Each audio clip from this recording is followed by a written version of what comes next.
الذي لا يدركه قول الهمم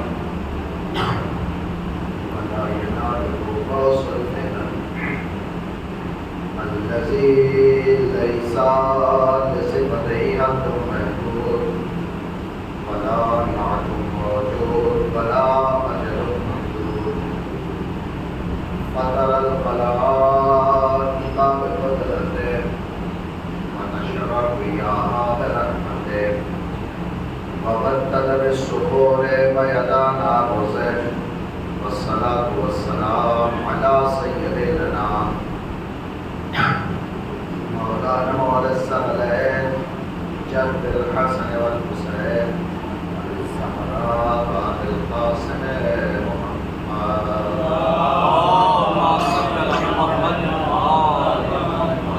وعلى آله الطيبين الطاهرين المنتخبين المنتجبين المصروفين المعصومين الذين أذهب الله عنهم الرجس وطهرهم تطهيرا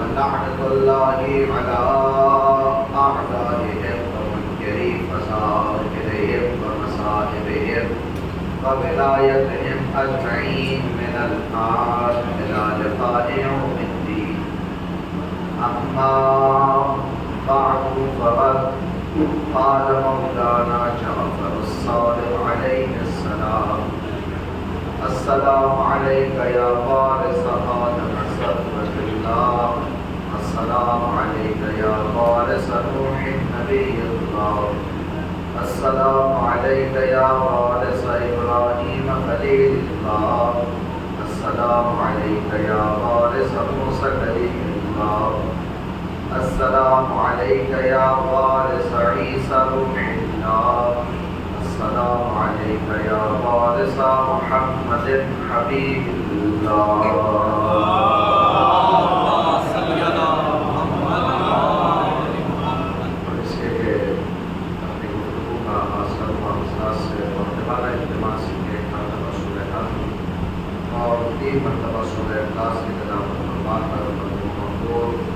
شرافت حسین معشوق حسین نسیم بیگم افزار حسین لیاقت حسین ابن شرافت حسین مرحومہ ناظمہ بنت شرافت حسین سید حیدر مہدی ابن مشرف علی مرحوم غفور حسن رضا ابن محمد آقا کی ارواح کو سلام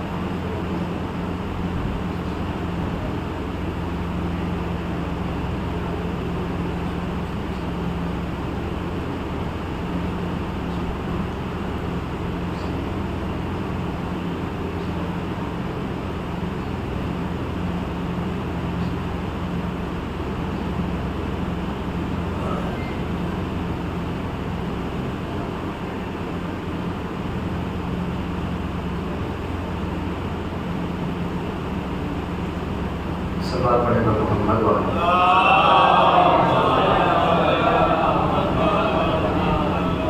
نظر ایمانی اور سسو مقدم سامنے کرام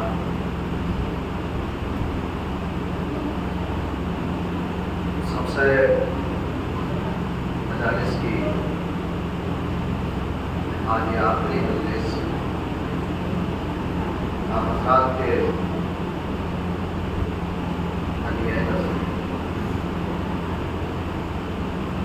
خدا کا شکر ہے اور اس کا احسان ہے کہ اللہ نے ہمیں یہ توفیق عطا فرمائی کہ ہم اپنی ساری عمر ذکر محمد و آل محمد کے ساتھ یہ خدا کے خاص عنایت یہ خدا کے خاص کرم اہل بیت علیہ السلام کی آیات اگر بندہ امیر پر نہ ہوگی تو اہل بیت علیہ السلام کے فضائل و کمالات کو بیان کرنا ہمارے بس کے باہر نکلا لہذا اس قدر بھی ممکن ہوا اور جن نے دامن وقت کی گنجائش رہی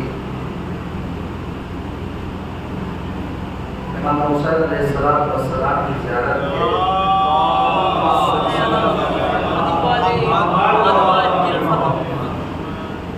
فضائل، آداب اور امام حسین علیہ السلام کے وارث ہونے کو اور قرآن مجید نے دین کا وارث سے بننے کے لیے کہا، قدر ہم نے اس پر گفتگو کی ہے۔ آج اسی سلسلے کی آخری مجلس ہے۔ ظاہر ہے کہ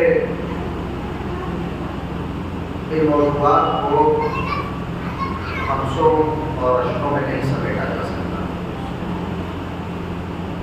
دنیا کے تمام عالم اگر کتاب لکھیں، دنیا کے تمام ذاکر اگر ذکر کریں، تو ایک بات تو یہ طے شدہ ہے کہ دنیا تو ختم ہو سکتی ہے مگر اہل بیت کے فضائل نہیں ختم ہو سکتی۔ دنیا فنا ہو سکتی ہے مگر اہل بیت کے ذکر کو پھر بھی دوام حاصل ہے، اور اہل بیت کے ذکر کو پھر بھی بقا حاصل ہے۔ اگر آپ کے اذہان عالیہ میں باتیں محفوظ ہوں گی، یقیناً محفوظ ہوں گی، تو نے یہ عرض کیا تھا کہ کل کی گفتگو جہاں تک پہنچی وہ یہ کہ حضرت آدم کو اللہ نے مٹی سے خلق کیا مگر اس مٹی میں شفا کو نہیں رکھا۔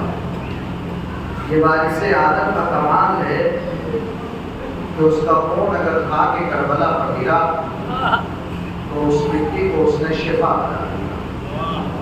اور دنیا کے ہر مومن کو کہ جو اس پر عقیدہ رکھتا ہے اور اس کے آداب جو بیان کیے گئے ہیں تاکہ شفا سے شفا حاصل کرنے کے، اگر ان آداب کے ساتھ ان کی رعایت کرے، ان آداب کا پاس و لحاظ رکھے اور اس سے وہ شفا حاصل کرنا چاہے تو خدا اسے شفا ضرور دے گا۔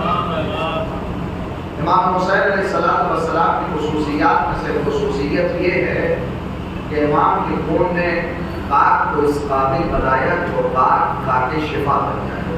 توجہ کیجیے، یعنی اس پاک میں اتنی تاثیر ہے، اس پاک میں اتنی قوت ہے کہ یہ مریضوں کو اچھا کر دیتی ہے، جن کو بیماریاں ہیں انہیں شفا دے دیتی ہے۔ یہ خاک شفا ہے، توجہ کیجیے گا، یہ خاک شفا ہے۔ اور آئیے میں آپ کو ایک خاک اور دکھاؤں کہ جس کے ذریعے سے کسی عام انسان کو نہیں بلکہ اپنے زمانے کے بہت بڑے عالم دین، فقاہت میں ماہر، فقہ اصول میں ماہر، اور زمانہ دیکھ کر کے ان کے علم کو حیرت میں پڑ جائے۔ آیت اللہ بروجردی، آیت اللہ بروجردی میں خاک شفا کا واقعہ بعد میں وہ جو پہلے ہم نے پڑھا کہ خاک شفا سے یقیناً شفا حاصل ہوتی ہے۔ صلوات پڑھیں گے محمد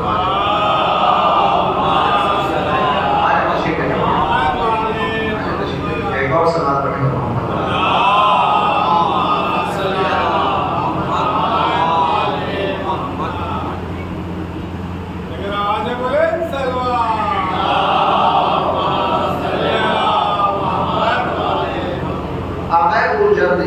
کوئی معمولی عالم دین نہیں ہے، مجتہد ہے، اپنے زمانے کے فقہ اصول میں ماہر ہے۔ آیت اللہ بروجردی 90 سال کے ہو گئے، لیکن باریک سے باریک خط کو بغیر اینک کے پڑھ لیتے ہیں۔ چھوٹا چھوٹا بھی اگر میں بالکل آسان کروں لفظ ہے، بہت چھوٹا چھوٹا بھی اگر لکھا ہوا ہو کسی کتاب میں تو آیت اللہ بروجردی 90 سال کی عمر میں، 90 سال کی عمر میں آیت اللہ بروجردی بغیر اینک کے اور بغیر چشمے کے پڑھتے تھے۔ ہمارے یہاں ہندوستان میں معمولاً اگر آپ غور کریں یا ایسے بھی اگر دنیا والوں کی حیات کو اٹھا کر کے آپ دیکھیں کہ آج کے زمانے میں لوگ کتنا زندہ رہتے ہیں، ایسے پرفتن ماحول میں بھی خالق کائنات نے آیات نظام کو طول عمر عطا کیا ہے۔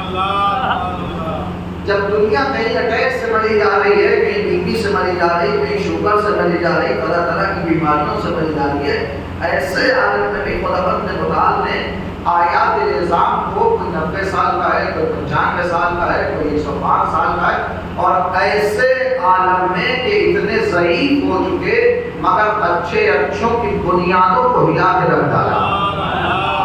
اپنی اس ضعیفی میں بھی انہوں نے بنیادوں کو ہلا کر کے رکھ ڈالا.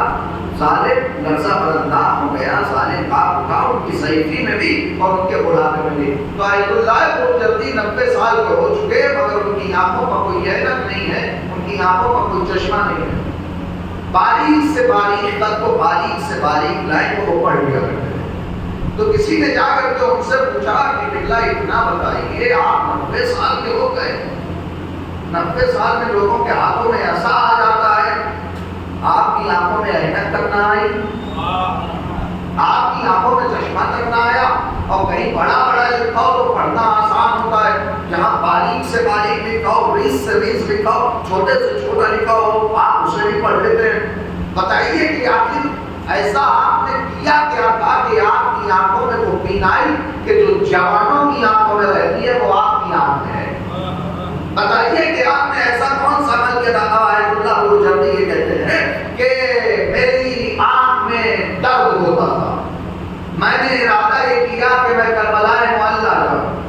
آیت اللہ ہیں، مجتہد ہیں، پھر وہ اصول میں ماہر ہیں، قرآن کی آیات سے معرفیت ہے، احادیث سے معصومین سے آشنائی ہے. آیت اللہ وہ جلدی کہتے ہیں کہ میں نکلا کہ میں چلوں کربلا زیارت ابا عبداللہ حسین کو. میں بصرے میں پہنچا. اب جو میں بصرے پہنچا تو میں نے دیکھا کہ کچھ لوگ ہیں کہ جو امام حسین کو چاہتے ہیں. آیت اللہ کو جلدی نے یہ دیکھا کہ کچھ لوگ ہیں کہ جنہیں حسین انتہائی سے محبت ہے. ان کے علم کو نہیں دیکھا، ان کی تعلیم کو نہیں دیکھا، بس انہوں نے یہ دیکھا کہ کچھ لوگ ہیں کہ جو کربلا معلیٰ کی زیارت کے لیے نکل رہے ہیں. بصرے میں پہنچے. بصرے میں وہ بادیہ نشین اور عرب کے کچھ افراد، وہ عراق کے کچھ لوگ کربلا کے لیے نکل رہے ہیں. وہ ٹرین یا بس میں بیٹھے اور جو اب ظاہر کے زیادہ جانے والے لوگ ہوتے ہیں تو ہر ایک کو تو سیٹ ملنے سے نہیں، تو کچھ ایسے تھے کہ جو وہی گلی ہوتی ہے اسی راہرو میں وہ بیٹھ گئے.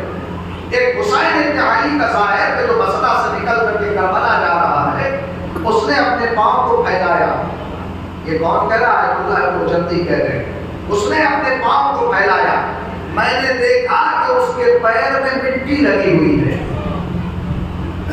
میں نے اس کے پیر سے مٹی کو نکالا، اپنی آنکھوں میں سرما بنا کے لگایا، اور خدا کا کرنا ایسا ہوا کہ مجھے اتنی شفا مل گئی کہ آج تک اینک کی ضرورت نہ پڑی. آج تک آیت اللہ ہے وہ جلدی اگر دیکھتے کہ یہ کتنا پڑھا لکھا ہے، قرآن کی آیت سے کتنی بات بھی نے کچھ نہیں دیکھا، بس یہ دیکھا کہ یہ حسین ابن علی کا ظاہر ہے. پر یہی ہوتا ہے کہ اگر معرفت نہ ہو تو خاک شفا بھی فائدہ نہ دے، لیکن اگر معرفت ہو تو ظاہر کے قدموں کی دھول بھی فائدہ دے.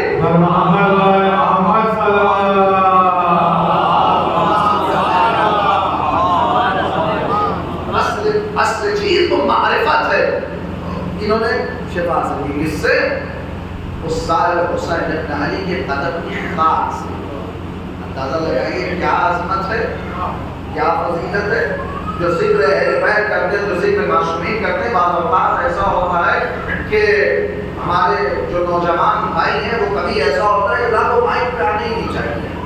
کہ کون جا کر کے شعر پڑھے گا، کون جا کر کے پیشانی کرے گا، کون جا کر کے شور و سلام پڑھے گا. آخر مرتضیٰ انصاری کا زمانہ ہے. شیخ مرتضیٰ انصاری، شیخ مرتضیٰ انصاری، پھر کہتا ہوں کوئی معمولی عالم دین نہیں ہے. شیخ انصاری کا ایک شاگرد بڑا تفصیلی واقعہ ہے کہ خواب دیکھا اور پھر کہیں بھیجا ہو تو تمام واقعات نہ، ساری چیزوں کو چھوڑو، بھئی آپ کے ذہن کو متوجہ کرنے کے لیے کہہ رہا ہوں. شیخ مرتضیٰ انصاری نے اپنے ایک شاگرد کو بھیجا. کسی نے بلایا تھا، بھیجا.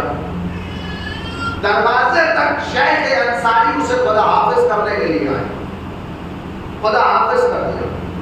اب وہ شیخ کا شاگرد یہ کہتا ہے کہ میں جب یہاں سے گیا اور آپ نے خدا واپس آیا، واپس جب آئے تو کہا کہ جب آپ نے مجھے چھوڑ دیا تو میں کربلا گیا.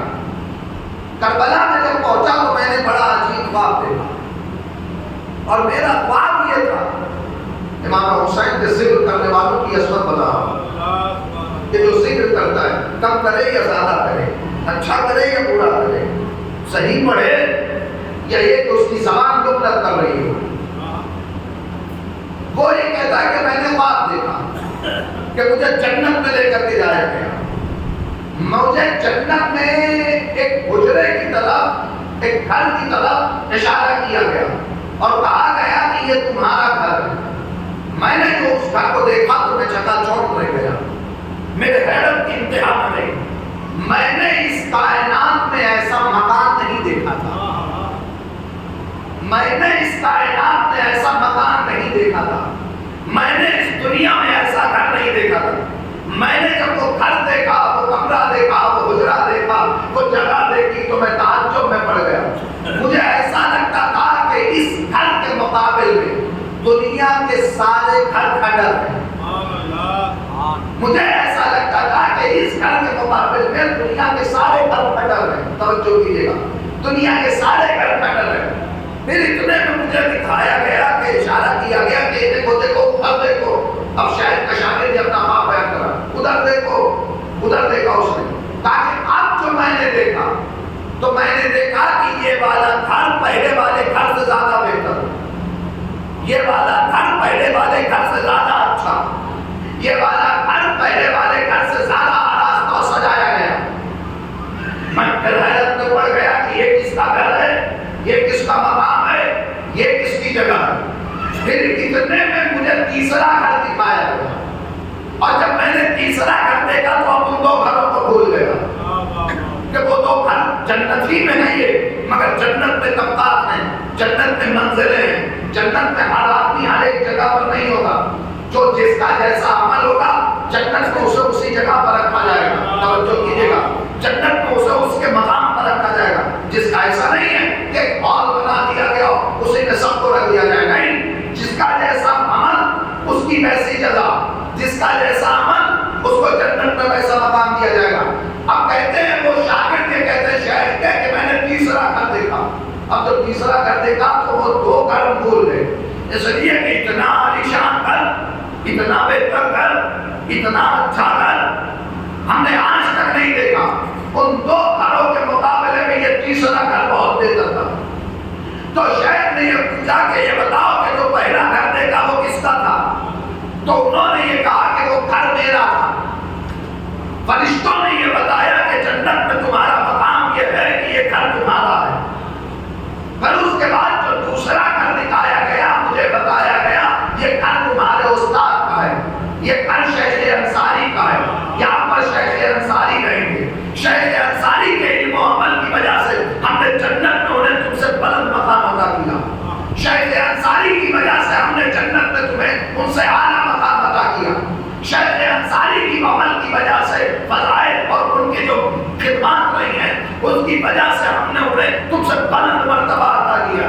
کا تیسرا گھر جس کا دکھایا گیا، تیسرا گھر جس کا تھا، کا تیسرا گھر جب دکھایا گیا تو میں بڑی حیرت میں پڑ گیا، مجھے بہت تعجب ہوا۔ کہا کیوں؟ کہا اس لیے کہ قبلہ یہ تو بات ہے وہ جو تیسرا گھر دکھایا گیا نا وہ علم کے معاملے میں آپ سے بہت کم ہے۔ اور کیجیے گا، وہ علم کے معاملے میں آپ سے بہت کم ہے، عمل کے میدان میں آپ سے بہت پیچھے، عمل کے میدان میں آپ سے بہت پیچھے، مگر اس کا گھر آپ کے گھر سے بہتر تھا۔ کہا وہ گھر کس کا تھا؟ تو شاگرد نے جواب دیا وہ گھر تھا ملا دربندی کا۔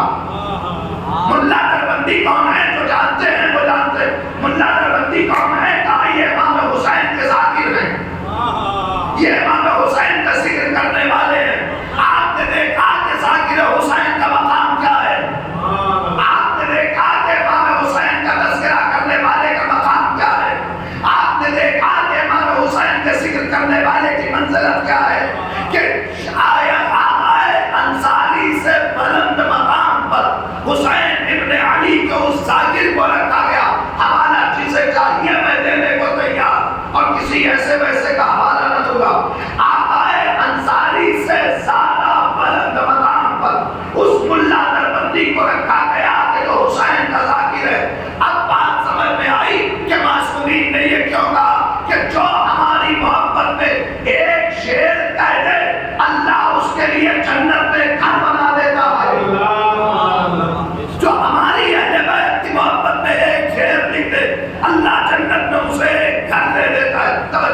گا.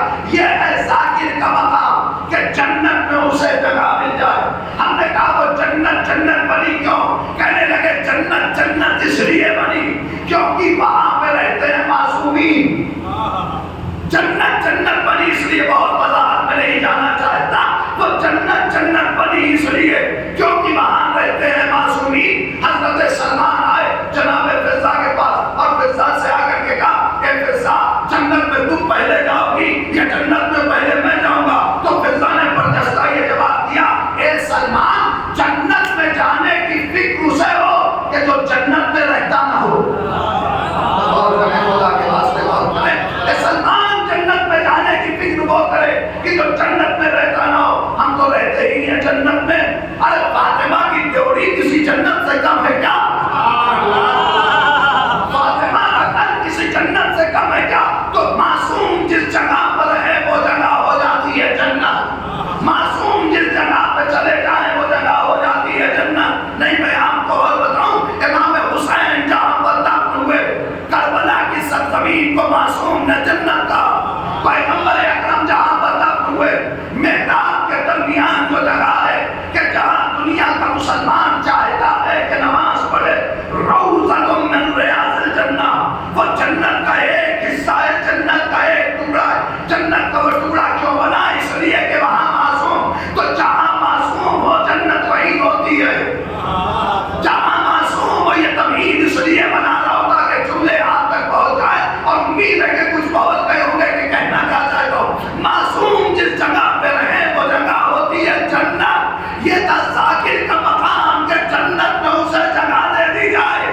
یہ ہے سننے والوں کا مقام کہ 14 کے 14 فرش عزا پہ آ جائے. یہ ہے سامعین کا مقام کہ 14 کے 14 فرش عزا پہ آ جائیں. تو جس جگہ پہ وہ آ جائیں وہ جگہ بن جاتی ہے جنت. جس جگہ پہ وہ آ جائیں وہ جگہ بن جاتی ہے جنت. روایات اٹھا کے دیکھ لیں، علماء سے جا کے پوچھ لیں، عقیدوں سے جا کے پوچھ لیں، اعتقاد سے پوچھ لیں کہ جہاں فرش بچھایا جاتا ہے وہاں ملک آتے ہیں کہ نہیں آتے؟ وہاں فرشتے آتے ہیں کہ نہیں آتے؟ وہاں معصومین آتے ہیں کہ نہیں آتے؟ آتے ہیں. اور جب فرشتے یہی سے پھر پلٹ کر کے اس ملکوتی بارگاہ میں جاتے ہیں تو فرشتے دیکھ کر کے یہ کہتے ہیں، اے فرشتوں بتاؤ تم کہاں سے آ رہے ہو؟ تمہارے وجود سے بڑی اچھی خوشبو آ رہی ہے. اے فرشتوں بتاؤ تم کس جگہ سے آ رہے ہو؟ ایسی خوشبو آ رہی ہے کہ ہم نے جنت میں رہ کر کے وہ خوشبو نہ سنگی. تو فرشتے کہتے ہیں ہم ایک جگہ پہ گئے تھے، وہاں حسین ابن علی کا تذکرہ ہو رہا تھا، ہم اس جگہ پہ جا کے بیٹھے تھے. تو فرشتے یہ کہتے ہیں ارے اس جگہ پہ لے کر کے چلو نا کہ جہاں پہ حسین کے نام کی مجلس ہو رہی تھی. تو وہ جو فرشتے کے آئے ہوتے کہتے ہیں ذاکر چلا گیا، سامعین چلے گئے، لوگ چلے گئے، فرش کو سمیٹ دیا گیا. اب تاریخ اور روایت کے فقہ علماء سے میں نے سنا کہ وہ فرشتے کہتے اے میرے اللہ ہمیں اجازت دے دے کہ بس اس جگہ پہ چلے جائیں کہ جہاں ابھی ابھی ذکر حسین ہوا ہے. فرشتے آتے ہیں اس مقام پر، معصومین آتے ہیں اس مقام پر، فاطمہ آتی ہے اس مقام پر، تو یہ جگہ بن جاتی ہے جنت. یہ جگہ بن جاتی، جہاں معصوم چلے آئیں وہ جگہ بنتی ہے جنت. جہاں اہل بیت چلے آئیں وہ جگہ بنتی ہے جنت. اب یہ طے کرنا ہے کہ جہاں پہ معصوم آ جائیں وہاں رہنا کیسے ہے. غور کریں خدا کے واسطے، جہاں پہ معصوم آ جائیں جو جگہ جنت بن جائے وہاں رہنا کیسے ہے، وہاں بولنا کیسے ہے. کیا اس جگہ کو لے کر کے کبھی سیاستیں کی جانی چاہیے؟ جس فرش پہ معصوم آ جائیں، جس فرش پہ بیوی آ جائیں، جس فرش پہ ملک آ جائیں، کیا اس فرش پہ سیاست ہونا چاہیے؟ کیا اس فرش کو لے کر کے ان مجلسوں کو لے کر کے سیاست کی جانی چاہیے؟ ارے مت دکھاؤ فرش مجلس پر سیاست کے ہنر، ورنہ خود بنتے بنتے ہرملا بن جاؤ گے.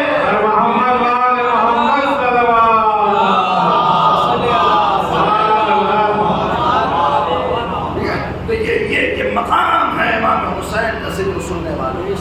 یہ مقام ہے، یہ جو آپ بیٹھے ہوئے ہیں یہ رائگاں نہ جائے گا، یہ برباد نہ جائے گا. اور یہی تو حسین ابن علی کا کمال ہے کہ حسین کسی کا ادھار باقی نہیں رکھتا. یہی تو حسین ابن علی نہیں رکھتے. ایک جناب حسین پر تو حسین 10 بنا کے واپس لوٹ آئیں گے. حسین ابن علی کے نام پر تو حسین 10 بنا کر کے اسے واپس لوٹ آئیں گے. اس لیے کبھی یہ نہ سوچنا، اپنے دماغ میں نہ لانا، اپنی فکروں میں نہ لانا، وہم و گمان نہ کرنا کہ مجلسیں کرتے ہو تو مجلسیں ہوتی ہیں. کبھی یہ سوچنے کی کوشش نہ کرنا، اپنے خیال میں نہ لانا ہم مجلس نہ کریں گے تو مجلس نہ ہوگی، ہم مجلس نہ کریں گے تو مجلس نہ ہوگی، ہم ماتم نہ کریں گے تو ماتم نہ ہوگا، ہم مجلس نہ پڑھیں گے تو مجلس نہ ہوگی، ہم مرثیہ نہ پڑھیں گے تو مرثیہ نہ ہوگا، ہم پیشخوانی نہ کریں تو پیشخوانی نہ ہوگی، ہم نواخوانی نہ کریں تو نواخوانی نہ ہوگی. اپنے دماغ میں لے کر کے کبھی نہ آنا تم نے مجلسوں کو نہیں زندہ رکھا، مجلسوں نے تم کو زندہ رکھا ہے.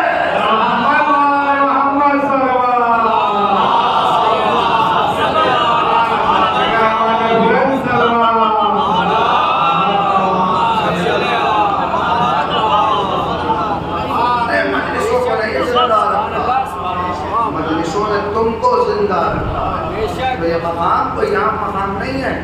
جس کا ہم اور آپ آ رہے ہیں، اپنا وقت دے رہے ہیں، یہ وقت برباد نہ جائے گا. یہ وقت رہے گا، یہ جو ہم اور آپ دے رہے ہیں، کوئی کہیں سے چلا آ رہا ہے، کوئی کہیں سے چلا آ رہا ہے، یہ برباد نہ جائے گا. اس لیے کہ تذکرے میں ہم بیٹھتے ہیں معصومین،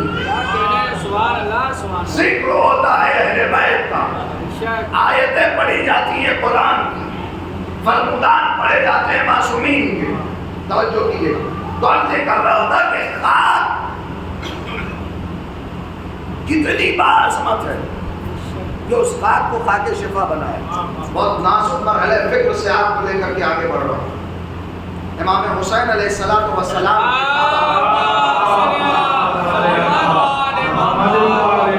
امام علی مسجد کوفہ میں جب ابن ملجم نے تلوار ماری ہے تو امام کا خون نہیں بہا، امام کا خون بہا ہے نا، امام علی کا خون مسجد کوفہ میں بہا ہے نا. تو یہ بتائیے کہ جب امام علی کا خون بہا تو امام علی کے خون کے بہنے کی وجہ سے کوفے کی مٹی میں شفا کیوں نہ آ گئی؟ امام علی کیسا امام، کوفے کی سرزمین پہ ابن ملجم نے تلوار چلائی، خون علی مٹی پہ گرا، مگر بتائیے باقی شفا بنی. کچھ چیزیں ایسی ہیں کہ جو امام نے، اللہ نے امام حسین سے خاص کر دی، امام حسین سے مخصوص کر دی. اور خاصیت یہی ہے امام حسین کی کہ اللہ نے ان کی تربت میں شفا رکھی. امام حسین کی خاصیت یہ ہے کہ امام حسین کی تربت میں اللہ نے شفا رکھی. جو شفا لینا چاہے اسے شفا ملتی ہے. توجہ کیجیے گا. تو آدم بھی بنے مٹی سے اور حسین نے اس وراثت کو آگے بڑھایا. یہ دادا آدم آئیے دیکھیے کہ حسین نے مٹی کو کہاں سے کہاں پہنچایا، حسین نے مٹی کو کہاں سے کہاں پہنچا دیا. آدم بنائے کہے سے گئے، آدم بنائے گئے مٹی سے. اللہ آواز دے کر کے کہتا ہے انی جاعل فی الارض خلیفہ، میں زمین پر خلیفہ بنانے جا رہا ہوں. پہلا پارہ سورہ بقرہ آیت ملاحظہ فرمائیں، انی جاعل فی الارض خلیفہ، میں زمین پر خلیفہ بنانے جا رہا ہوں. کتنا پیارا لفظ ہے یہ لفظ خلیفہ کہ جسے قرآن استعمال کر رہا ہے. کتنا خوبصورت لفظ ہے یہ لفظ خلیفہ کہ جسے قرآن استعمال کر رہا ہے.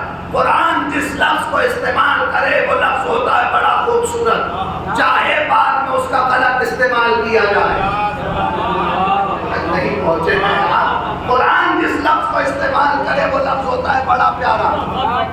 یا داؤد انا جعلناک خلیفۃ فی الارض، اے داؤد ہم نے تم کو زمین پر خلیفہ بنایا. تو آدم بنائے جانے لگے، مٹی لے کر کے آؤ، فرشتے آئے.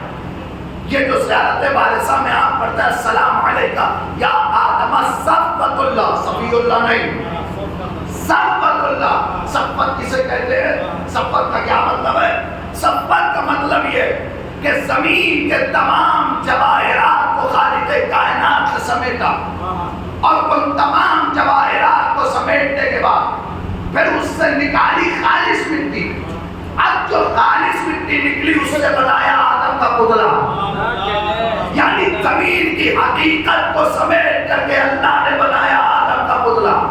تمام حقائق عرضی کو پہلے سمیٹا, نچوڑا, اور اس کے بعد آدم کے پتلے کو تیار کیا. تو ایک بات تو یہ طے ہو گئی کہ آدم مٹی سے بنے اور کمال حقیقت سے بنے. مٹی کی اصل حقیقت سے بنائے گئے آدم, مٹی کے اصل جوہر سے بنائے گئے آدم. دنیا کی تمام مخلوقات کو جب حقیقتوں کو نچوڑ کر کے مٹی بنائی گئی, پھر مٹی سے بنائے گئے حضرت آدم, تو اب لازمہ یہ ہے کہ وارث آدم میں مثال کمال آ جائیں. لازمہ یہ ہے کہ وارث آدم میں مثال کمال آ جائے. اگر آدم مٹی سے بنائے گئے تو لازمہ یہ ہے, ضروری ہے کہ پوری مٹی کے حقیقت کو نچوڑنے کے بعد جو پیور مٹی بنے اس سے آدم کو بنایا جائے. یعنی تمام حقیقت کو آدم کے وجود میں رکھا جائے, اس لیے کہ آدم مٹی سے بنے ہیں. اب اگر حسین ابن علی نور سے بنے ہوں تو لازمہ یہ ہے کہ آدم کا علم بھی آ جائے, نوح کا تقویٰ بھی آ جائے, موسیٰ کی ہیبت بھی آ جائے, عیسیٰ کا ظہور بھی آ جائے. آدم بنائے گئے مٹی سے, آدم بنائے گئے مٹی سے. اب فرشتوں نے آ کر کے کیا کہا؟ قالو, فرشتے کہتے ہیں اتجعل فیہا من یفسد فیہا ویسفک الدماء, اللہ اسے بنائے گا جو زمین پہ فساد کرے. فرشتے یہ سوچ رہے تھے, فرشتے یہ سوچ رہے تھے کہ خلیفہ فسادی ہوتا ہے, لیکن اللہ نے بتایا انی عالم ما لا تعلمون, خبردار میرا بنایا ہوا نہیں ہو سکتا. انی عالم ما لا تعلمون, میرا بنایا ہوا نہیں ہو سکتا, میرا بنایا ہوا فساد نہیں کرے گا. یہ میں بنانے جا رہا ہوں. لو آدم کا پتلا بن کر کے تیار ہوا, آدم کا پتلا بن کر کے تیار ہوا. اللہ نے کہا فَإِذَا نَفَخْتُ فِيهِ مِن رُوحِي فَقَعُوا لَهُ سَاجِدِينَ, جب میں اس میں اپنی روح ڈال دوں سجدے پہ چلے جانا. قرآن کہتا فَسَجَدُوا إِلَّا إِبْلِيسَ أَبَىٰ وَاسْتَكْبَرَ وَكَانَ مِنَ الْكَافِرِينَ. سب نے سجدہ کیا مگر ایک اکڑ گیا, سب نے سجدہ کیا مگر ایک اکڑ گیا. وَكَانَ مِنَ الْكَافِرِينَ, وہ اکڑنے والا تو تھا ہی کافروں میں سے. اللہ یہ نہیں کہتا یکون من الکافرین, یہ قرآن کی آیت ہے. یکون من الکافرین نہیں کہتا کہ کافروں میں سے ہو جائے گا, نہیں کہتا کان من الکافرین, تھا ہی کافروں میں سے. تو اے شیطان اتنا بتا کہ تو اکڑا کیوں؟ تو کہنے لگا کہ خلقتنی من النار وخلقتہ من الطین. پھر کہتا قرآن ہے, قرآن خلقتنی من النار وخلقتہ من الطین, تو نے مجھے آگ سے پیدا کیا, اسے تو نے مٹی سے بنایا. انا خیر منہ, میں اس سے بہتر ہوں, میں اس سے اعلیٰ ہوں, میں اس سے افضل ہوں. تو نے مجھے آگ سے بنایا, اسے مٹی سے بنایا. تو اللہ نے کہا فخرج, نکل جا میری بارگاہ سے, اس لیے کہ تو بارگاہ درگاہ الہی سے نکالا ہوا. تو شیطان ہے, ملعون ہے, رجیم ہے, تیرے اوپر قیامت تک کے لیے لعنت ہوتی رہے گی. جب تک تو زندہ رہے گا لعنت ہی الی یوم الدین, ہم قیامت تک تیرے اوپر لعنت کرتے رہیں گے. تو اتنا بتاؤ کہ شیطان جنت سے نکالا کیوں گیا؟ ارے شیطان جنت سے نکالا کیوں گیا؟ اے میرے اللہ, ایک اتنا سجدہ وہ کرتا تھا, اتنی نمازیں وہ پڑھتا تھا. ارے کوئی زمین اس نے ایسی نہیں چھوڑی, کوئی جگہ اس نے ایسی نہیں چھوڑی جہاں تیرا سجدہ نہ کیا ہو. فرشتے آ کے کھول کھول کر کے اس شیطان کی عبادت کو دیکھتے تھے, اس شیطان کے سجدے کو دیکھ کے کہتے تھے اے میرے اللہ, کاش کہ میں بھی شیطان کے جیسا سجدہ کر لیتا, کاش میں بھی شیطان کی طرح عبادت کر لیتا. تو اتنا بڑا عابد تھا, اتنا بڑا عبادت گزار تھا. اے میرے اللہ, اس نے ایک ہی سجدہ تو نہیں کیا نا, ایک سجدہ معاف کر دیتا, جنت میں اسے جگہ دیتا.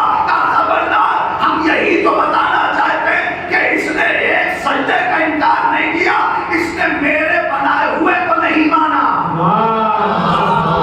اس نے میرے بنائے ہوئے کو نہیں مانا. تو بنائے کا ایسے کہتے ہیں مٹی سے, شیطان چڑھا کا ایسے مٹی سے. اللہ نے کہا نکل جا, نکل جا, مٹی کو کہتے ہیں تراب. اللہ نے کہا کہ تو تراب سے چڑھ گیا تو جنت سے نکل جا. اللہ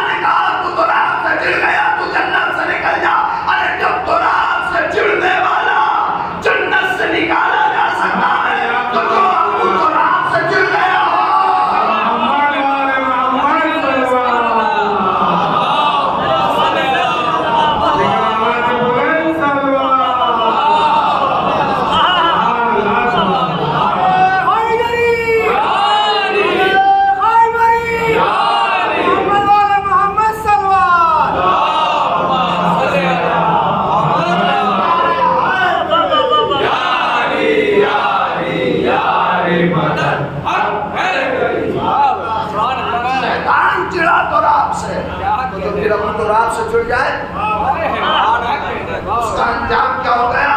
اس کا انجام کیا ہوگا؟ آیا اٹھائیں 30واں پارہ۔ 30ویں پارے میں یہ ہے کہ جب محشر کے میدان میں سب کے سب جمع ہوں گے نا تو محشر کے میدان میں کہیں گے یا لیتنی کنت ترابا، اے کاش میں مٹی ہو جاتا۔ ارے کیسی دعا مانگتے ہو؟ کوئی نہیں چاہتا کہ کوئی مٹی ہو جائے، مگر یہ انسان محشر کے میدان میں 30واں پارہ یا لیتنی کنت ترابا، اے کاش میں مٹی ہو جاتا۔ کسی نے میرے مولا سے جا کے پوچھا یہ انسان کی کیسی دعا ہے؟ کہا تمہیں پتہ نہیں ہے محشر کے میدان میں چپو ترابیوں کو کہا جائے گا جنت کی طرف جاؤ، چپو ترابیوں کو کہا جائے گا جنت کی طرف جاؤ، چپو ترابیوں کو کہا جائے گا جنت کی طرف جاؤ، تو محشر کے میدان میں اپنے ہاتھ کو ملتا ہوا کہے گا اے کاش میں بھی پو ترابی ہوتا، اے کاش میں بھی پو ترابی ہوتا۔ تو آدم کاہے سے پیدا کیے گئے؟ آدم پیدا کیے گئے مٹی سے۔ اچھا جب مٹی سے بنا دیا، آدم کا پتلا ہے تیار، توجہ کیجیے گا، آدم کا پتلا تیار ہے، اب جناب آدم بن کر کے تیار ہے، والی روح نہیں ڈالی ہے، یعنی ان کو زندگی نہیں عطا کی گئی، پتلا بن کر کے تیار ہے۔ اللہ نے کہا کہ اس کے سامنے جھکو، اللہ نے کہا فَإِذَا نَفَخْتُ فِيهِ مِن رُوحِي فَقَعُوا لَهُ سَاجِدِينَ، جب میری روح آ جائے تو سجدہ کرنا۔ میری روح کا مطلب یہ ہے کہ جب اس میں جان ڈال دوں اپنے ہم سے وَإِذَا أَرَادَ أَن يَقُولَ لَهُ كُن فَيَكُونُ، جب میں ارادہ کروں کہ کوئی چیز ہو جائے تو ہو جاتی ہے، جب میں ارادہ کروں کہ یہ زندہ ہو جائے اور یہ زندہ ہو جائے تو تم سب کے سب سجدے میں چلے جانا، سجدے میں چلے جانا۔ رکتا ہوں اس مقام پر اور میری طرف دیکھیں تو بات آپ تک پہنچے گی۔ فَسَجَدُوا، سب نے سجدہ کیا الا ابلیس، سوائے ابلیس کے، ابا واستکبر، اس نے انکار کیا، منع کیا کہ سجدہ نہیں کروں گا۔ قبلہ موجود ہے، تائید کریں گے کہ قرآن میں یا عربی زبان میں انکار کا جب لفظ استعمال ہوتا ہے تو کہا جاتا ہے کہ کوئی اگر انکار کرے تو کہا جائے گا انکرا، یعنی فلاں نے انکار کیا۔ ینکرو، وہ انکار کرتا ہے یا کرے گا۔ انکار مصدر ہے، توجہ کیجیے گا، انکار بھی عربی کا لفظ ہے، مگر قرآن یہ نہیں کہتا کہ شیطان نے انکار کیا، قرآن کہتا ہے ابا۔ ابا کا مطلب بھی ہے انکار کرنا، انکار کا مطلب بھی ہے منع کرنا، انکار کرنا، مگر دونوں میں بڑا فرق ہے۔ انکار کہتے ہیں زبان سے منع کرنے کو، انکار کہتے ہیں زبان سے منع کرنے کو، ابا کہتے ہیں گردن ہلا کے منع کرنے کو۔ آپ میری طرف دیکھیں گے تو بات پہنچے گی آپ کا، یہ کیا کہتے ہو اٹھا کے تو بات دیکھیے کہ ابا کا مطلب کیا ہے۔ ابا زبان سے انکار کو نہیں کہتے، ابا کہتے ہیں گردن ہلا کر کے منع کرنے کو، گردن ہلا کر کے منع کرنے کو، گردن ہلا کر کے منع کرنے کو کہتے ہیں ابا۔ اللہ نے آدم کے سجدے کا حکم دیا، اللہ نے بتایا کہ یہ آدم کا سجدہ نہیں ہو رہا، یہ میرے حکم کا سجدہ ہے، اور میرے حکم کا ماننا ہوتا ہے عبادت۔ شیطان نے عبادت کے موقع پہ ہی گردن کو ہلایا۔ میرا کام ہے، بہت وضاحت کے ساتھ نہیں بول سکتا، عبادت کے موقع پر گردن کو ہلا کے منع کیا، عبادت کے موقع پر گردن کو ہلا کے منع کیا، تو جو گردن ہلا کے منع کرے اللہ جب اسے جنت سے نکال کے پھینک دیتا ہے، تو جو من کنتوں والے مولا کا انکار کرے۔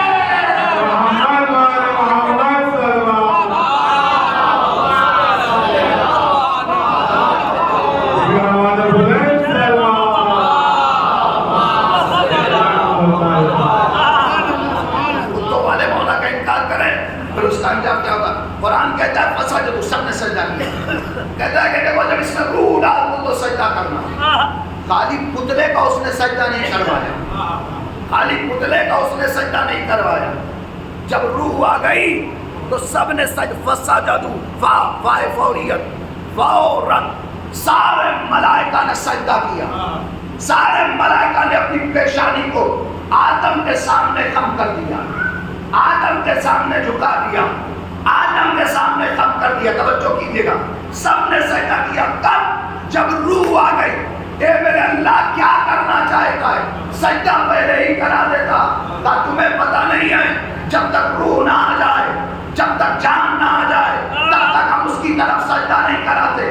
یعنی فرشتے چاہے جیسے اللہ کی عبادت کرتے رہے ہو, لیکن جب مین سجدے کا وقت آیا تو قبلہ بنایا آدم کو,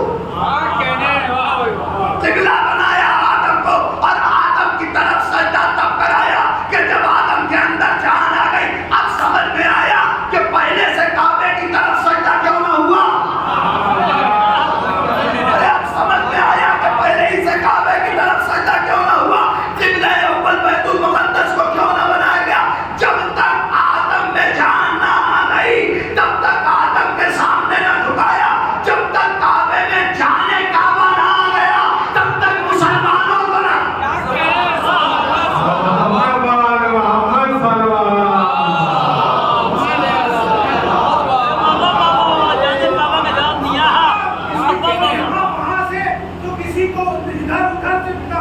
کسی کو یہاں وہاں سے تو کسی کو ادھر ادھر سے ملا.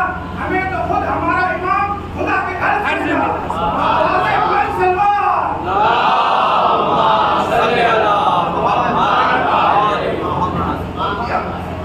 جب تک کعبے میں جانے کعبہ نہ آ گیا تب تک کعبے کی طرف سر نہ جھکایا.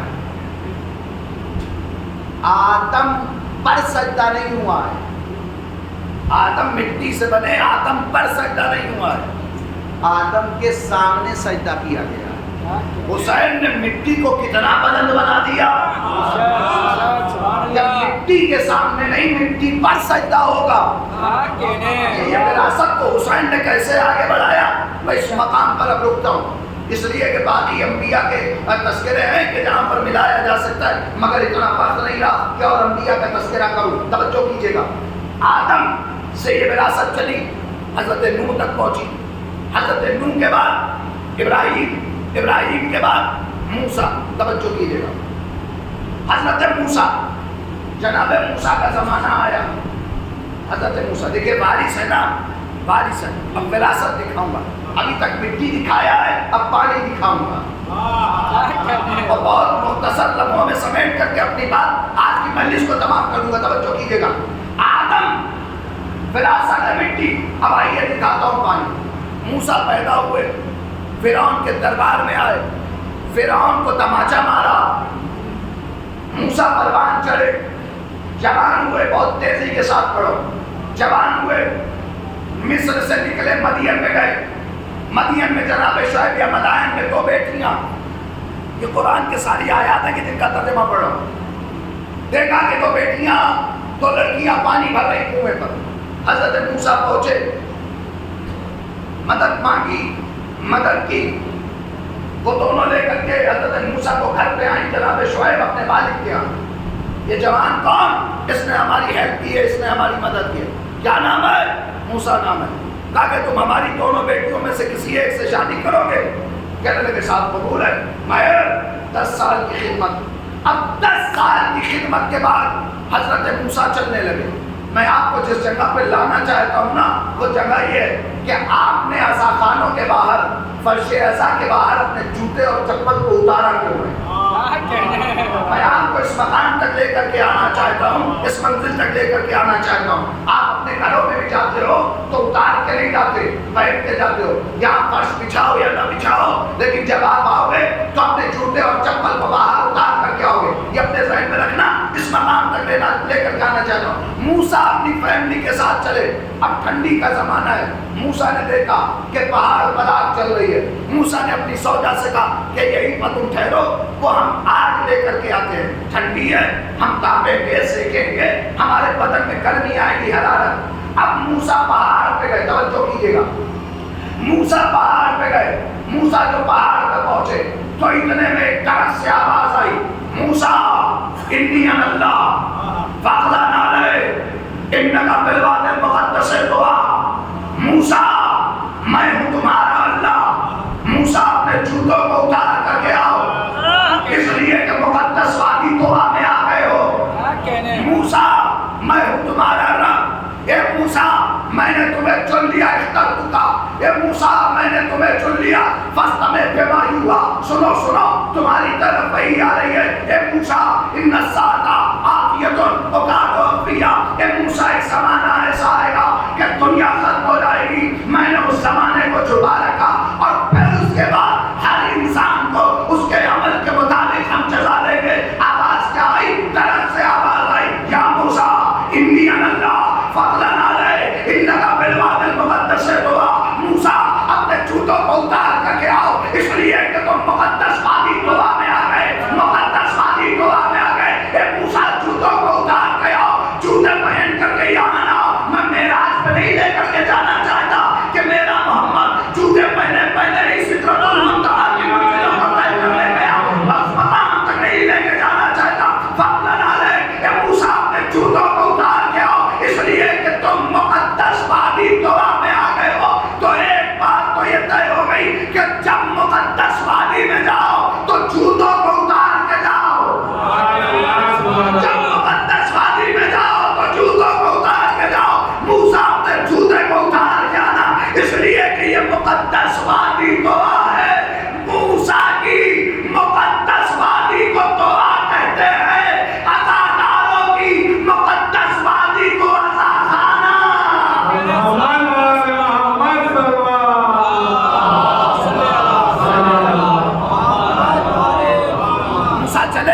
موسیٰ چلے، اب موسیٰ جب چلے تو موسیٰ نے کیا دیکھا؟ موسیٰ نے دیکھا کہ دو جوان لڑ رہے ہیں۔ اب قرآن ہے، یہ قرآن کے فطرہ ہے، اسے کوٹ کرنا ضروری ہے۔ قرآن کہتا ہے ھذا من شیعتہ وھذا من عدوہ۔ دنیا ہم سے کہتی ہے کہ یہ قوم تشیع، یہ شیعہ مذہب، ایک یہودی ہے ملعون عبداللہ ابن سبا، یہ اس کی وجہ سے ہے۔ مگر آؤ بتاؤں کہ شیعہ مذہب کب سے ہے؟ آؤ بتاؤں کہ شیعہ لفظ قرآن میں کتنے مقام پر آیا؟ قرآن کہتا ہے کہ موسیٰ چلے، موسیٰ نے دیکھا کہ دو آدمی لڑ رہے ہیں، قرآن کہتا ہے موسیٰ یہ قرآن کے فطرات ہیں، ھذا من شیعتہ، ایک موسیٰ کا شیعہ ہے، ایک موسیٰ کا دشمن ہے، ایک موسیٰ کا شیعہ ہے، ایک موسیٰ کا دشمن ہے۔ فاستغاثا، موسیٰ کے شیعہ نے موسیٰ کو مدد کے لیے بلایا، موسیٰ کے شیعہ نے موسیٰ کو مدد کے لیے بلایا۔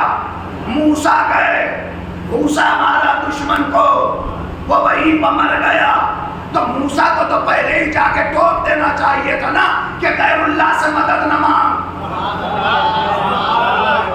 ارے موسیٰ نبی ہے، صاحب شریعت ہے، اللہ سے باتیں کرنے والا نبی، کہہ دیتا کہ نہیں اللہ سے مدد مانگ، کہ یا اللہ مدد۔ میں اپنی زبان میں کہوں، موسیٰ کا شیعہ کہہ رہا تھا یا موسیٰ مدد، موسیٰ کا شیعہ اپنی زبان میں کہہ رہا تھا یا موسیٰ مدد، یا موسیٰ مدد۔ تو موسیٰ کو جا کے منع کرنا چاہیے تھا، نہیں مدد نہ مانگ، غیر اللہ سے مدد مانگنا بدعت، اللہ کے علاوہ کسی سے مدد مانگنا حرام، اللہ کے علاوہ کسی کو نہیں پکارا جاتا۔ مگر نہیں، موسیٰ نے اپنے شیعہ کی مدد کی۔ ارے جو موسیٰ کا شیعہ تھا، موسیٰ نے اس کی مدد کی ہے، جو علی کے شیعہ ہیں، علی ان کی مدد کرتے ہیں۔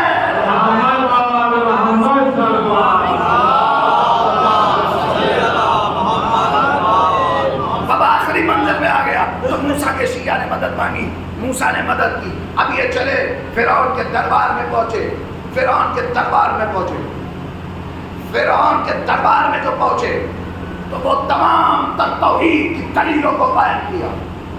فرعون نے فوج پیچھے لگائی، موسیٰ آگے آگے چلے، موسیٰ دریا کے قریب پہنچے، قوم بنی اسرائیل ساتھ ساتھ، دریا کے کنارے پہنچ کے وہ قوم پریشان، موسیٰ پھنسا دیا، اگر آگے جائیں گے تو دریا میں ڈوبیں گے، یہیں رہ جائیں تو وہ فوج والے ماریں گے۔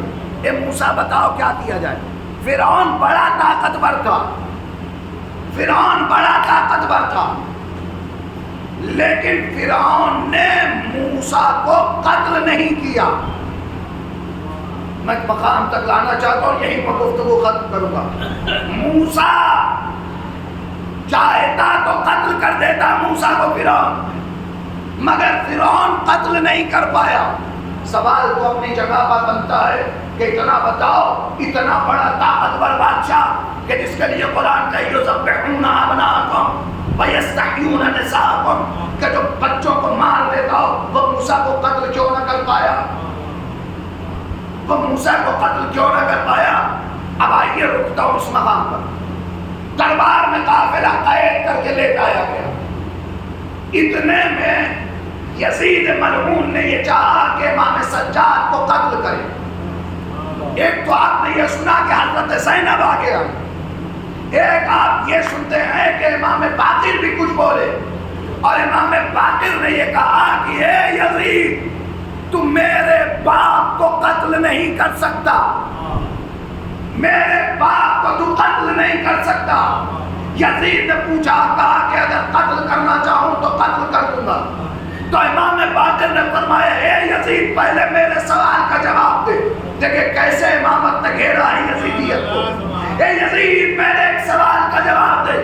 کہا کیا سوال ہے؟ کہا سوال یہ ہے کہ بتا موسیٰ کو فرعون قتل کیوں نہ کر پایا؟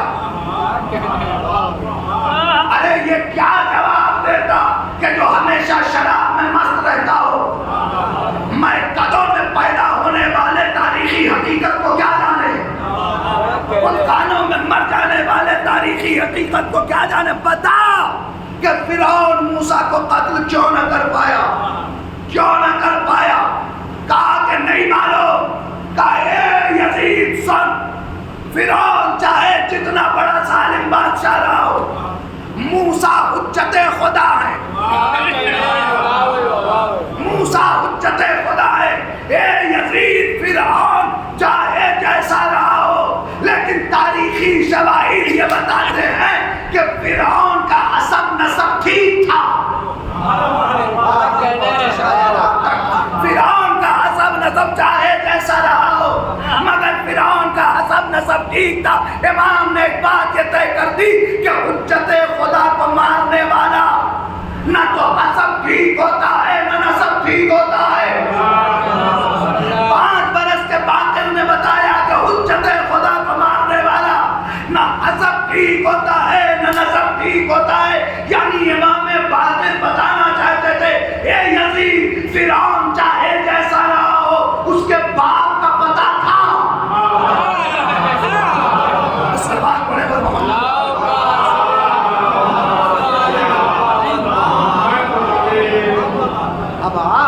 اب میرے باپ کو قتل کرنے کے لیے قتل کر پائے گا، اس لیے کہ ایسی دلیل قائم کی تو قتل نہ کر پائے، مگر دریا میں اتار دیا۔ موسیٰ بچ گئے، فرعون ڈوب گیا۔ کہاں پر؟ دریائے نیل میں۔ تو قانون یہ بنا کہ اگر موسیٰ نے کسی کو دریائے نیل میں پانی میں ڈبایا تو وارث کو بھی چاہیے کہ ایسی جگہ پہ ڈبائے جہاں پانی کا تذکرہ ہو۔ اے دادا موسیٰ، اے ہمارے جد، اے نبی اللہ، اے صاحب شریعت موسیٰ، سلام ہے آپ کی عظمتوں پر۔ آپ نے فرعون کو پانی میں ڈبویا، مگر اے موسیٰ نبی اللہ، ہم بھی 61 ہجری کے فرعون کو غرق کریں گے، 61 ہجری کے فرعون کو ڈبائیں گے، مگر تاریخ کربلا کو ہم معجزہ بنا کر کے رکھ دیں گے۔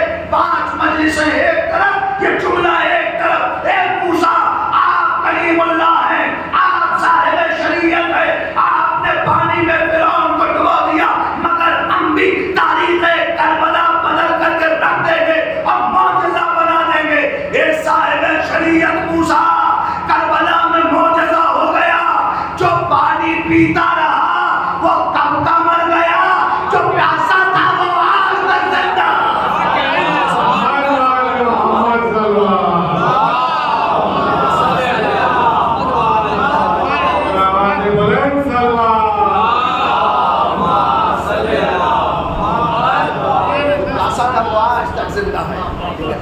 فرعون کہاں پر ڈوبا؟ دریائے نیل میں۔ اب لفظ میں اپنی رکھتا ہوں، فرعون کہاں پر ڈوبا؟ دریائے نیل میں. یزید کو کہاں پہ ڈبویا گیا؟ دریائے فرات میں. اب بھی اگر کوئی فرعون سر اٹھائے تو لازمہ ہے کہ پھر کسی دریا کا تذکرہ ہو. اب بھی اگر کوئی فرعون اپنے سر کو اٹھائے تو ضروری ہے کہ پھر کوئی تذکرہ ہو کسی دریا کا. وہ فرعون ڈوبا تھا دریائے نیل میں، 61 ہجری والا ڈوبا دریائے فرات میں. آج کا فرعون ڈوبے گا ہرمز میں.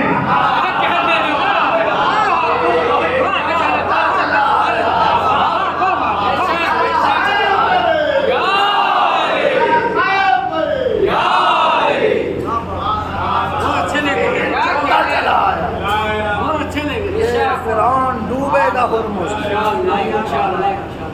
بڑا لے کر کے آیا تھا.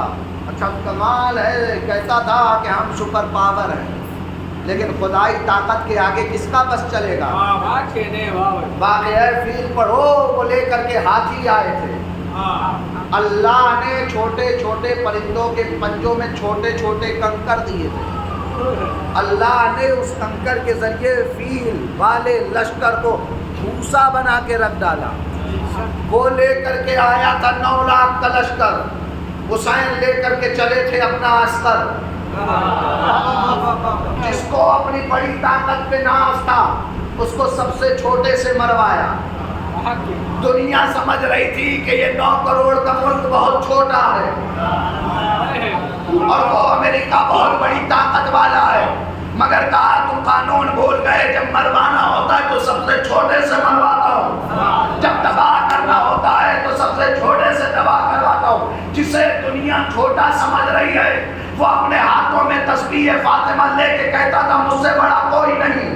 تسبیح فاطمہ لے کے کہتا تھا مجھ سے بڑا کوئی نہیں، اس لیے کہ جس کے پاس اللہ جیسی طاقت ہو اس کی نگاہوں میں کوئی سپر پاور نہیں ہے.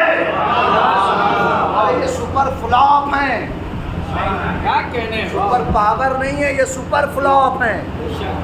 ورنہ بزدلوں کی طرح یہ اٹیک نہ کرتے، بزدلوں کی طرح یہ حملے نہ کرتے. ہاں مسلمانوں نے، البتہ کچھ مسلمانوں نے یہودیوں سے کچھ سیکھا ہو یا نہ سیکھا ہو، مگر قاہرانہ اور بزدلانہ حملہ ضرور سیکھا. یہ جو ابھی کربلا پہ اٹیک ہوا ہے یہ بزدلانہ حملہ ہے. علی والے جب بھی لڑتے ہیں سامنے سے لڑتے ہیں. علی والوں کا شیبہ یہ رہا، جب بھی لڑتے ہیں سامنے سے لڑتے ہیں. مگر نہ تو یہودی اور نہ ہی تو علی کا دشمن یہ کبھی سامنے سے حملہ نہیں کر سکتے، یہ کبھی سامنے سے اٹیک نہیں کر سکتے. ہم ہیں وہ سوچتے تھے کہ مارو، بمباری کرو، شاید یہ سب کے سب بھاگ جائیں، جس فلائٹ سے آئیں اسی فلائٹ سے اپنے وطن واپس چلے جائیں. مگر ان کو یہ پتہ ہی نہیں یہ کربلا گئے ہی اس لیے ہے تاکہ کفن لے کے آ جائیں. اور اس کو یہ معلوم ہی نہیں ہے یہ گئے ہی اس لیے کہ کفن لے کر کے آ جائے. یہ بھاگنے والے لوگ نہیں ہیں، یہ جانتے ہیں کہ شہادت کا مزہ کیا ہے، یہ جانتے ہیں کہ شہادت کا لطف کیا ہے. اور راہ حسین ابن علی میں شہید ہو جانا اس سے بڑی سعادت کیا ہوگی، اس سے بڑی خوش قسمتی کیا ہوگی.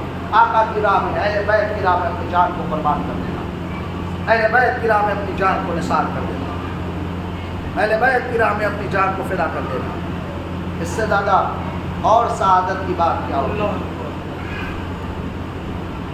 کربلا میں شہید ہونے والوں نے چاہے کفن نہ پایا ہو،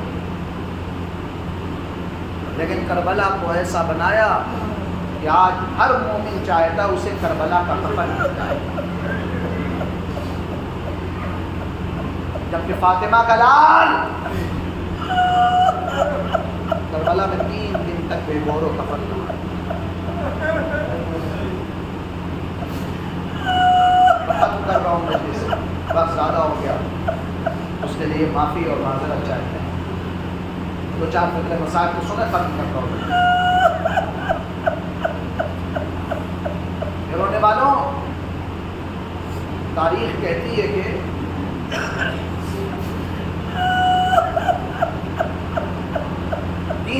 بیویاں ایسی ہیں کہ جنہوں نے بڑے ظلم سہے. ایک رسول کے بعد فاطمہ، ایک علی کے بعد زینب، ایک حسین کے بعد سکینہ. تینوں بیویاں ایسی رہی ہیں جنہوں نے ہمیشہ اپنے باپ کا ماتم کیا. سب سے کم سن بیوی کا نام سکینہ ہے. 4 برس کی معصومہ جب اپنے باپا پر روتی تھی نا تو ظالم آ کر کے انہیں تماچے مارتا تھا. ہائے بابا کہہ کر کے رونے والی ایسا ہوا کہ قافلے سے بچھڑ گئے. امام حسین کا سر آگے نہیں بڑھتا. ظالم تازیانوں پر لہراتا ہوا سید سجاد کے پاس آیا. اے سجاد بتاؤ تمہارے باپ کا سر آگے کیوں نہیں بڑھتا؟ سید سجاد نے ہاتھوں کو جوڑ دیا. اے بابا اب تیرے بیمار بیٹے میں تازیانے کھانے کی طاقت نہیں رہ گئی. اے بابا بتائیے کہ آپ کا سر آگے کیوں نہیں بڑھتا؟ آواز آئی ہے سجاد کیسے آگے بڑھ جاؤں؟ میری 4 برس کی سکینہ قافلے سے بچھڑ گئی ہے. حضرت زینب ڈھونڈنے کے لیے نکلی. دیکھا ایک برقع پوش بیوی ہے کہ جو سکینہ کو اپنے ساڑھوں پر بٹھا ہوئے بڑا پیار کر رہی ہے. اب پیار کرتے کرتے کہتی ہے اے بچی گھبرا نہیں میں تیرے ساتھ ہوں. حضرت زینب قریب پہنچی. اے بیوی تیرا بڑا شکریہ اس لیے کہ جب سے اس کا باپ مارا گیا نا تب سے اس نے کسی نے پیار نہیں کیا ہے. اسے کسی نے پیار نہیں کیا. جو آپ بڑھا تماچوں کے لیے بڑھا تازیانوں کے لیے بڑھا. اے بیوی تیرا بڑا شکریہ. وہ فاطمہ تڑپ کے کہنے لگی اے زینب کس کا شکریہ ادا کرتی ہو؟ ارے کربلا سے لے کر کے شام تک تمہاری ماں تمہارے ساتھ ہوگی. تمہاری ماں زہرا ہو. اے زینب تو یہ قافلہ چلا. رونے والوں تاریخ کہتی ہے ایک بھائی کے لیے سب سے مشکل مرحلہ ہوتا ہے کہ اگر بہن کچھ کہے اور بھائی وہ پورا نہ کر پائے، اور اگر بہن مصیبت میں ہو اور بھائی سے کچھ کہہ دے تو بھائی یہ چاہتا ہے کتنی جلدی اپنی بہن کی خواہش کو پورا کیا جائے. کتنا مشکل مرحلہ رہا ہوگا سجاد کے لیے کہ جب ترے زندان پہ شام میں بیٹھ کے سکینہ کہتی رہی ہوگی اے بھیا سجاد یہ پرندے کہاں جا رہے ہیں؟ کتنا مشکل مرحلہ رہا ہوگا ایک بھائی کے لیے کہ جب کہتی رہی ہوگی اے بھیا سجاد اتنا بتاؤ یہ پرندے کہاں جا رہے ہیں؟ تو سید سجاد کہتے ہوں گے یہ اپنے اپنے آشیانوں کو جا رہے ہیں، یہ اپنے اپنے گھروں کو جا رہے ہیں. پر 4 برس کی معصومہ اپنے ہاتھوں کو جوڑ کے کہہ دیتی تھی اے بھیا اتنا بتاؤ ہمیں گھر جانا نصیب کب ہوگا؟ ہمیں گھر جانا نصیب کب ہوگا؟ پر رات ہوتی تھی سکینہ روتی تھی اور کہتی تھی ہائے بابا دوپہر ہو ہائے بابا. جب رات آدھی رات آئے آدھی رات تک رو کے کہتی تھی ہائے بابا. نماز صبح کے بعد پڑھتی تھی کہتی تھی ہائے بابا. اتنا روتی تھی کہ یزید کے کانوں تک خبر پہنچ جاتی تھی کہ 4 برس کی معصومہ رو رہی ہے. مگر اے سوگوارو تاریخ کہتی ہے ایک رات ایسا ہوا کہ سکینہ آدھی رات توڑ گئی اور رو کے کہتی ہائے بابا آخری نظریں ہیں ہائے بابا. بیویاں قریب آ گئی اے بیٹا سکینہ کیا ہوا؟ اے بیٹا پیاس لگی ہو پانی منگایا جائے. اے بیٹا بتاؤ کیا ہوا؟ نہیں پھوپھی اماں کچھ نہیں ہوا. اے پھوپھی اماں ابھی میں نے دیکھا خواب میں میرے پاپا آئے تھے کہہ رہے تھے اے سکینہ ہمارے پاس آنے والی ہو. اے سکینہ مشکلات حل ہونے والی ہے. اے پھوپھی اماں ہمارا بابا ابھی تو یہی پتا. اے پھوپھی اماں ہمارا بابا کہاں چلا گیا؟ پر رونے کی آواز زندان سے دربار تک پہنچی. سر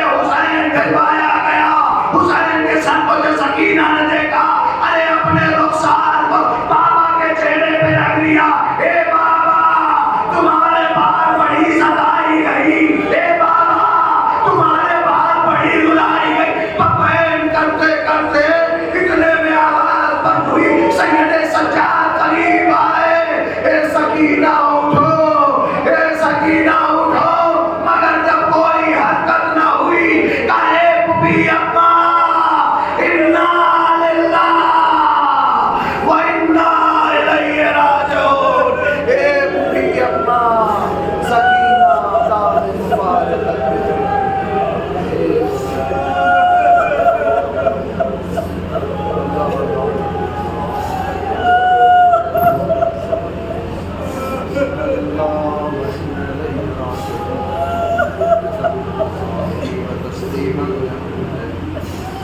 فضل والے محمد محمد اس مجلس سے رضا کو اپنی بارگاہ میں قبول و منظور فرما اے میرے اللہ محمد والے محمد اس مجلس سے رضا کے ثواب کو امید کے نام اعمال میں درج فرما پالنے والے محمد والے محمد ہمارے آنسوؤں کو رومانے حضرت زہرا میں جگہ عطا فرما پالنے والے محمد والے محمد مناظر کرام آیا فیضان کا سایہ تادیر ہمارے سروں پر قائم و دائم رکھ اے میرے اللہ کربلا مقدسات فاتح عالیات پر حملہ کرنے والے کو ذلیل و خوار فرما اے میرے اللہ انہیں نیست و نابود فرما اے میرے اللہ دشمنان اسلام دشمنان اہل بیت کو دنیا و آخرت دونوں مقام میں رسوائی کا مزہ چکھا پالنے والے محمد والے محمد امام زمان کے ظہور میں تاجیل فرما اور ہم سب کو ان کے ناصر و مددگار میں شمار فرما ربنا تقبل منا انک انت السمیع العلیم آمین سے مرتبانہ التماس کے ایک مرتبہ سورہ حمد اور 3 مرتبہ سورہ اخلاص کی تلاوت فرما کر مقبول محمود حسین بن اصغر علی حسن عابد